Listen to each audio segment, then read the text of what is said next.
নীলা, আমি আর কোনদিন তোমাকে ব্যস্ততা দেখাবো না,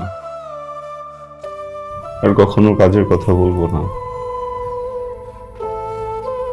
কয়েকটা দিন সময় দাও, দেখবা সব ঠিক করে ফেলবো।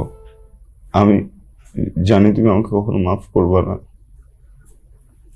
আমিও কখনো তোমার কাছে মাফ চাবো না, কারণ মাফ চাওয়ার মতো যোগ্যতা আমার নাই।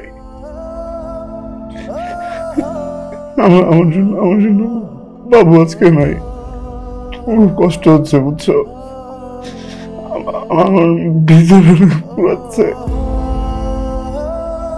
তার থেকে বেশি ভয় হচ্ছে না, মনে হচ্ছে তুমি আমাকে ছেড়ে চলে যাবা। এই তুমি কি পাগল নাকি? হ্যাঁ,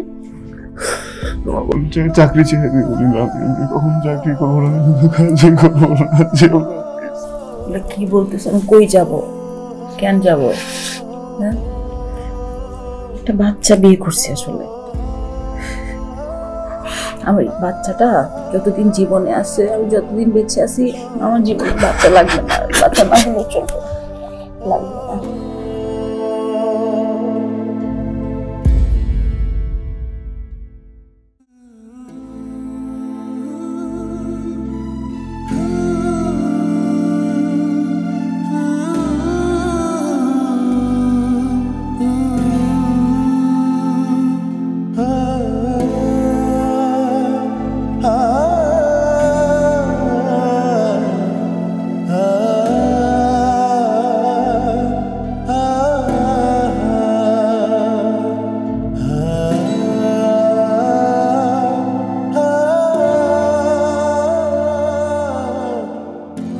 ভাই, আমি আপনাকে বুঝাইতে পারবো না, বুঝছেন? এই গাড়িটা নিতে যে আমার উপর দিয়ে কি গেছে, মানে গত 1 বছর ধরে আমি আমার বউকে একদমই সময় দিতে পারি। আমার বউ তো মনে হয় ভেবে বসে আছে আমি অন্য কোথাও প্রেম করি। গাড়িটা বেসিক্যালি বউয়ের জন্য নিচ্ছি, আজকের জন্মদিন তো। এই গাড়িটা দিব এই জন্য, ধরেন আমার ইন্টার লাইফের যত সেভিংস ছিল সব এক জায়গায় করে ফেলছি, তাও দেখলাম যে হচ্ছে না।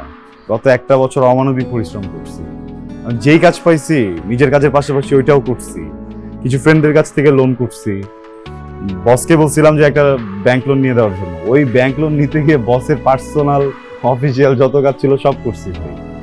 ফাইনালি আজকে খুব ভালো লাগতেছে। Thank you sir. স্যার, আপনাকে আর এসব নিয়ে কোনো চিন্তা করতে হবে না, আমরা আপনার ওয়াইফের গাড়িটা রেডি করে রেখেছি, আপনি চলুন, আপনাকে বুঝিয়ে দিচ্ছি।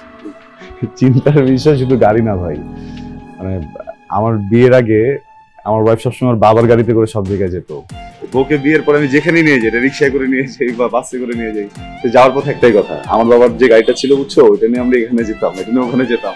আমার মনে হয় আজকের পর থেকে এই কথাটা আমাকে শুনতে হবে না। স্যার, আমি আপনাদের জন্য মন থেকে দোয়া করি, আর আমি এটাও চাই আপনার ওয়াইফ যেন আপনাকে আর ওই গল্পটা না শুনে। Thank you.